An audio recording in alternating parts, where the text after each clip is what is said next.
Hello, welcome to another shipping container build.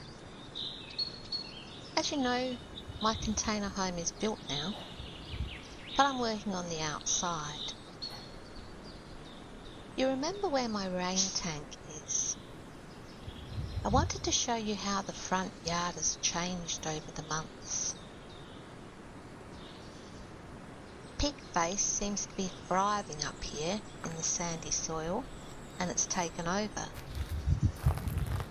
I still have this massive tree, which is a bit of a problem as it does clog up the gutters, but we enjoy the shade it provides, and so does the clivia. We have some aloe vera and other cactus here thriving as well. What I wanted to show you was my pathway that I made out of old pallet wood and leftover pavers. This has been down for about a year now, and I know the wood will probably deteriorate with time, but pallets are free, so I can just replace them. The rocks at the side of the path were taken from around the property as well. One reason why the plants thrive is the reclaimed water from the septic filtration system. And we still have a lot of Jonathan Waxler bushes on the property because, as I've explained in a prior video, our land was once used to propagate the flowers to sell to florists. We also have some wonderful scrubby bushes, and as you can see, some agave here too. I also keep large limbs of trees that have fallen and add them to the landscape.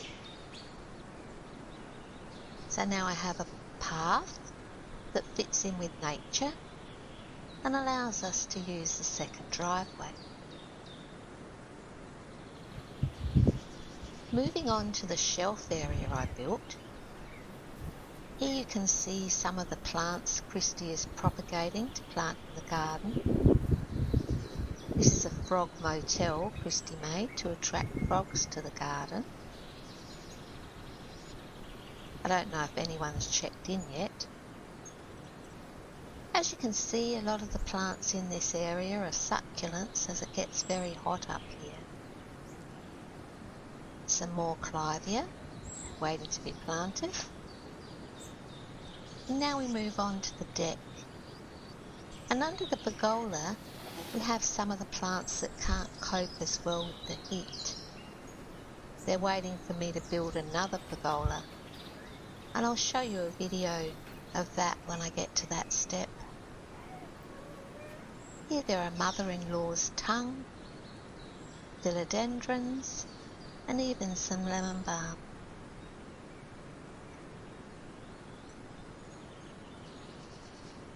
There's some ponds with water plants growing to provide the fish with food and the birds with water. These bromeliads are also waiting to be planted. Also growing some ficus here.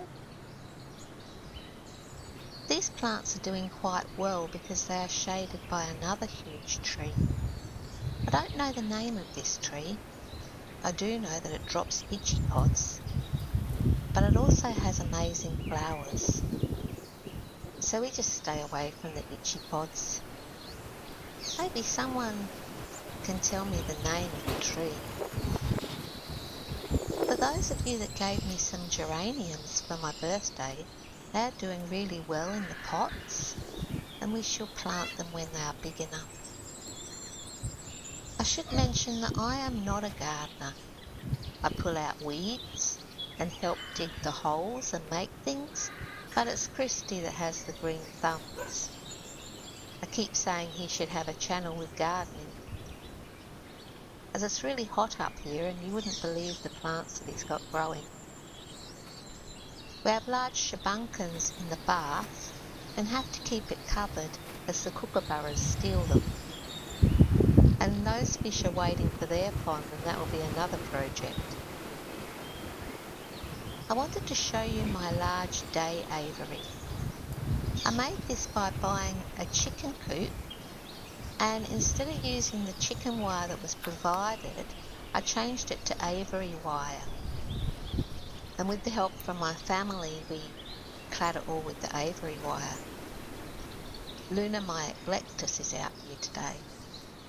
I have several parrots and they take turns in the flight aviary. My latest project was my turtle enclosure.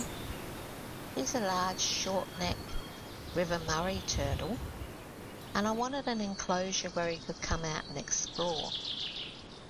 So we decided to plant some vegetables and herbs in the enclosure that he can eat and that the parrots can eat as well. We do cover the iris in the pond where my crimson red rosella is in here because he started to eat them and they're toxic to parrots.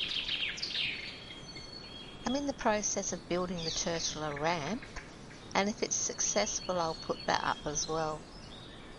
The aviary is a work in progress, so I'll add more later.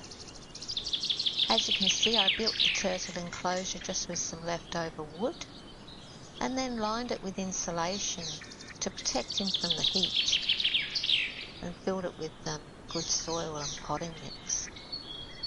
Then he'll be able to come out and have a munch as well. This is another little planter I made from old pallets. I needed a pathway to the woodshed, so I made this path with gravel and used the enormous tree branch that fell to place on either side. I wanted to do this video to show how you can do things in the garden even if you don't have much money,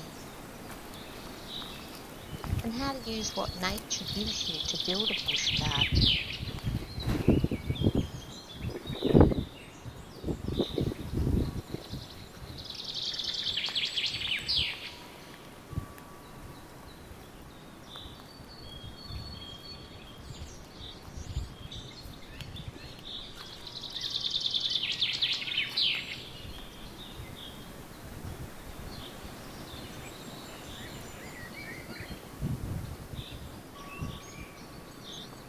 If you ever visit my area, you never know what you'll encounter.